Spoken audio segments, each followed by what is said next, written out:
Here's my liver.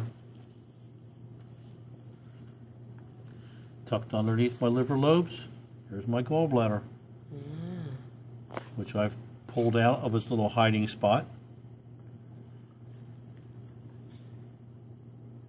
This would be the cystic duct.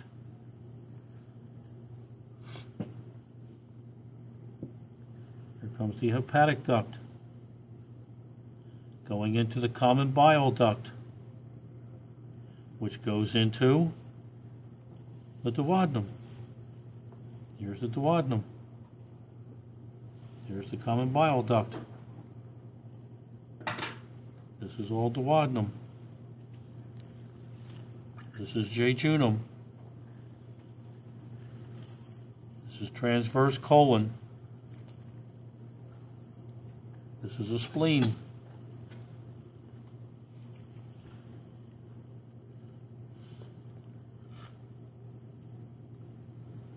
Here's the pancreas. And where's the pancreas bleed into?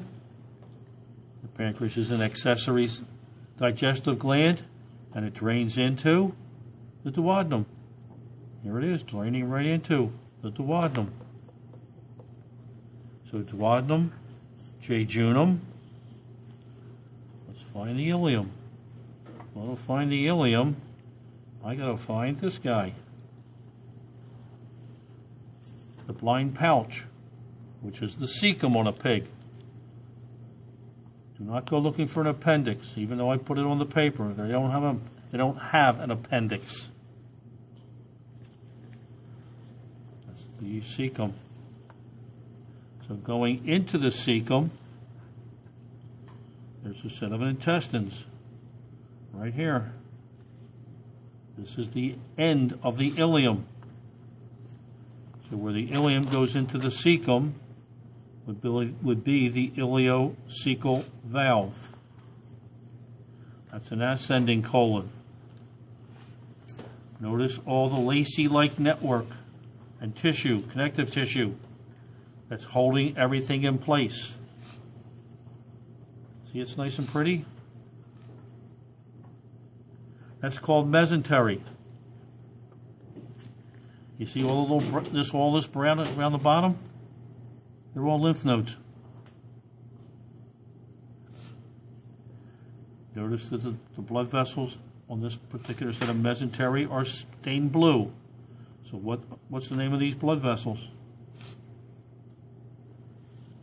Take a wild guess. Mesenteric veins. Bingo. And if they were pink, it would be mesenteric arteries. The mesentery is there to keep everything intact, because if not, you can do a little.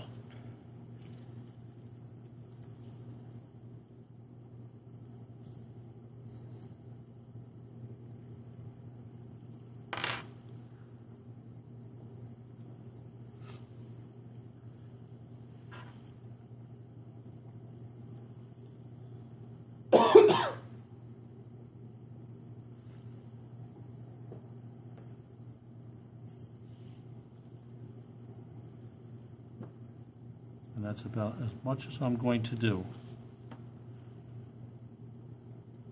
I wouldn't want this to be hanging out all by itself without that mesentery holding it in place, because if not, it would go like this.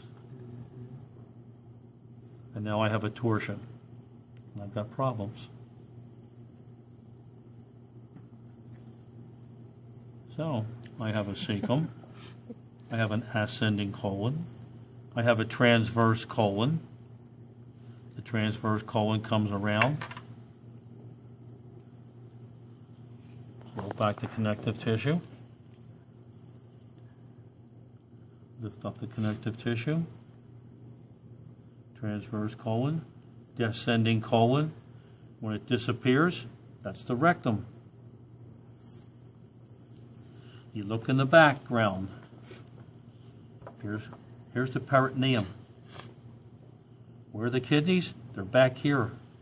You can't see them. They're hidden by the veil.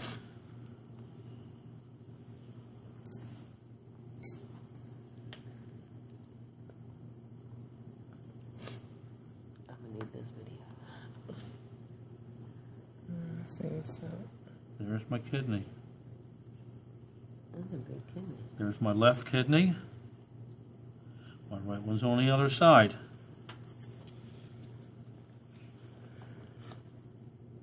If I take the peritoneum and pull it back,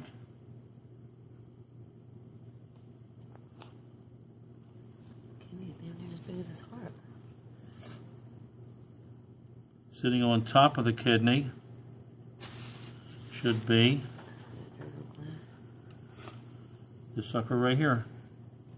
That's the adrenal gland. Coming out of the kidney, or going into the kidney, I can see a renal vein. That's probably the renal artery. Coming out of the kidney, being very gentle,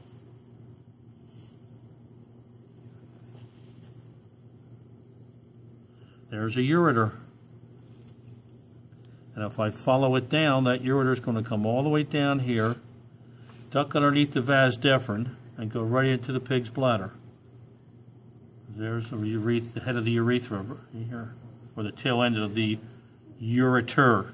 Shouldn't say urethra, the ureter, which goes into the bladder. There's kidney on that side, kidney on this side. Left side's going to be higher than the right. And the same thing, you just get in here and you start finding livers and gallbladders and duodenums and jejunums and ileums and cecums and transverse colons, etc. And then when you get back into you go retroperitoneal. Go behind the peritoneum. Expose the kidney. Try and find the adrenal gland. Take out one of the kidneys. Do a coronal incision on one of the kidneys. The ureter and the urethra are two different things. Okay, so the ureter is right here. And this is a little boy, so the ureter is going to come down here.